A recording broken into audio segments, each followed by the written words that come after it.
Well, ladies and gentlemen, my dear colleagues, due to the rising COVID-19 cases in the last week, where we had 3 of our colleagues testing positive for COVID-19, during our caucus, the senators decided to tighten our health and safety protocols. In addition to the existing protocols, we will be implementing the following additional guidelines for the information of our dear colleagues and for the general public. Effective Monday, August 15, for 3 weeks, we will have a lockdown for guests. We'll receive no guests for 3 weeks except for resource persons, which will be limited to 2 per agency or organization. The others could participate remotely. So let me repeat, we will have a lockdown for the next 3 weeks. We will receive no guests for these 3 weeks, except for resource persons during committee hearings, and they'll be limited also to accompanying members of the resource persons. Kasi minsan nangyayari, yung resource person nagdadala ng 10 kasamahan. So kung pwede, we limit it to 2 accompanying members of this delegation or organization.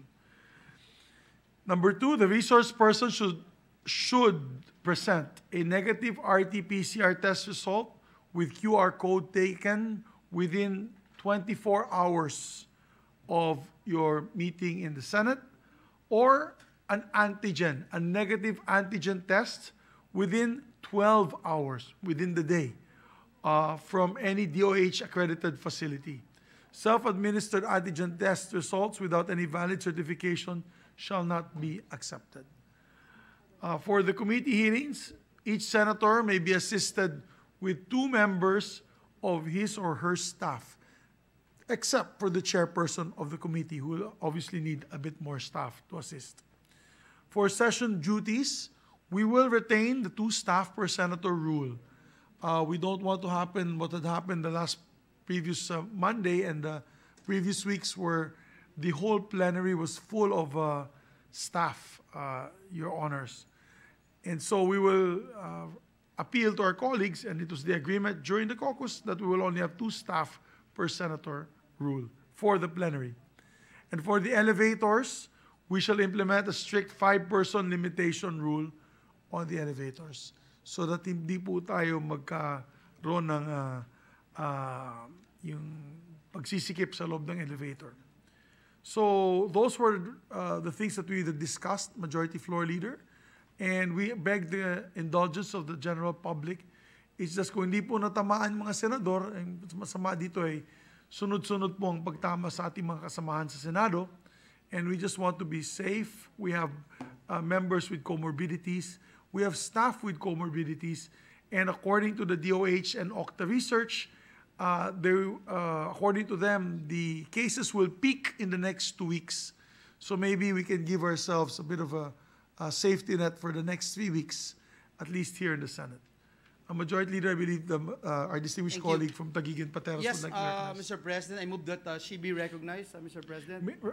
Senator Cayetano, you're recognized, ma'am. Yes. Thank you, Mr. President. I think that was very clear. Dagdagan ko lang for further clarity, kasi dati pag binanggit yung lockdown, tayo yung walang session, di ba? Liwanagin natin, no, na we have agreed that we will be here, di ba? Yes. We will be here. Yung guest lang naman ang nilimit natin for the safety of everyone, para we can perform our job better. Yeah, for a few weeks, no? And then, Mr. President, upon clarification nga sa atin ng ating medical team nga, yung marami palang nakapaligid dyan, hindi pala yan yung media natin, ano, mukhang mga personal photographer staff din ng mga senador. So, no problem. As I said naman, we understand that we all have a job to do, pero yung request nga natin is mabawasan. So, like I also said in caucus, na obviously kung nagpe-privilege speech or merong mga debates na, then syempre these form part of the staff for documentation purpose. And I have no problem nandyan. Problema lang yung talagang napuno yan, ng mga 20 yata sila doon. That's the only time we would say na kailangan mag-ingat tayo. Yun lang, Mr. President. Thank you. Thank you, Madam Senator Pia Cayetano. And yes, for the record, papasok po tayong lahat. Yung exempted lang sa pagpasok natin dito sa plenaryo ay yung mga may COVID yung may sintomas, and yung may close contact, that they will be allowed to avail of the hybrid system. Senator Tolentino, sir? Thank you, Mr. President. I was supposed to ask this during our first session day, but apparently I was not around. It has something to do with what you discussed probably during your caucus. So in effect, Mr. President, this is a parliamentary inquiry. The recent pronouncement of the Senate leadership is that for the next 3 weeks, we will be holding a hybrid session with those COVID-infected members of this chamber attending virtually. Am I correct, Mr. President? That is correct. Your So Honor. my inquiry, Mr. President, is this. Would that mean a revival of the previous Congress's resolution authorizing a hybrid session similar to what the lower house did when the lockdown was first enforced for 3 weeks? Actually, it was not a resolution, Your Honor. It's already in the rules. We amended the rules of the Yes. Senate to allow the body will allow such hybrid sessions. In this case, it is the hybrid of the hybrid, because we're having hybrid sessions only for those members who have COVID-19 and those who have symptoms as well as exposure. Pero for the rest who have none, like ourselves, we must attend physically. Yes, just for the record, Mr. President, the reason why I rose on a parliamentary inquiry is because, and I see the good minority leader probably would concur with this, is that the Constitution provides that there should only be one Senate sitting in one plenary. This was my speech before, because if we go in 24 different ways, we will have 24 Senates.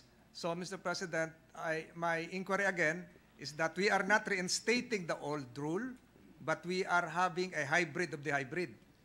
Yes, that is correct. And the duration is just for 3 weeks. Yes, that's correct. Thank you, Mr. President. Thank you very much.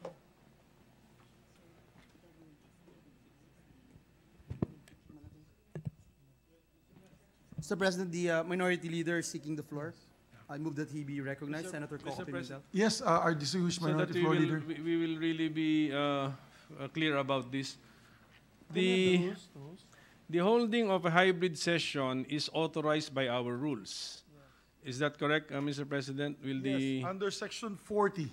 yes. Section 41, rather. Yes. So Yes. so andyan pa yan. Opo. Okay. So and then by unanimous consent, we are agreeing that we will we will not avail of that rule.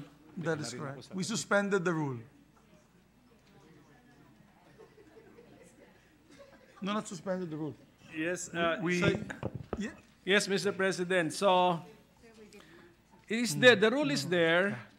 We are not availing of the rule, and yet since it became reality that some of the members got infected, and since we have already devised this system that we can still attend by online connection, we have allowed this for those who are positive, that's correct. those who are who have been exposed to a positive person, That's correct. and those who exhibit symptoms related correct. to COVID-19.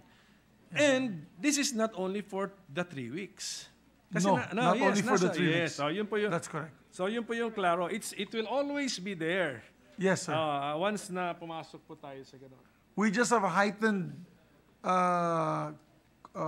quarantine response now with the moratorium on the guests for Correct, the 3 correct. weeks. Yes. So, Yes. ganun po yun. And then, in my opinion, we're having one Senate session. And Yes, yes, only one Senate session. And then Yes, we have they're one also Senate present online. Mr. that's President. correct.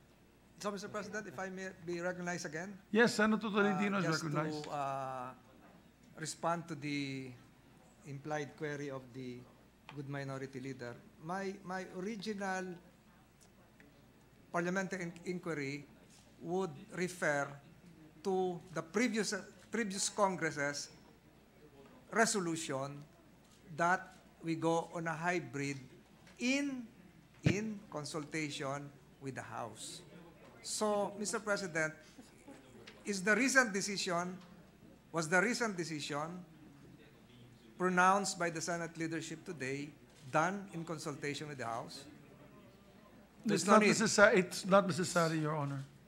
Yeah, because the House is independent from the Senate in terms of running its Mr. rules. President, what I'm referring to is a constitutional provision requiring both houses to consult each other if they would go into a different session.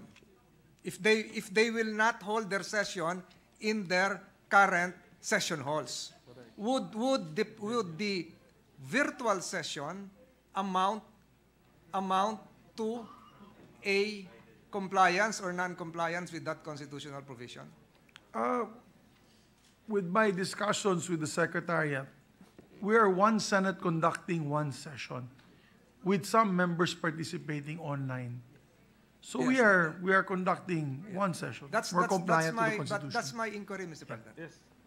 We are compliant with the Constitution. Always in consonant with that constitutional provision. I forgot the exact section and article. I think the Constitution provides that if you are going to hold session not in your normal venue, or if you're going to extend a couple of days longer than the other Yes. house, you have to coordinate with the you have House to of coordinate. Representatives. So I don't think the said provision is applicable to our situation. Yes. And it's section, we just take a look at section 41, and then tignan natin yung effectivity naman nito, sabi ng rules natin, effective until Yes. amended or repealed. Nakasulat doon sa Yes. dulo, at the end of the rules, gano'n naman po.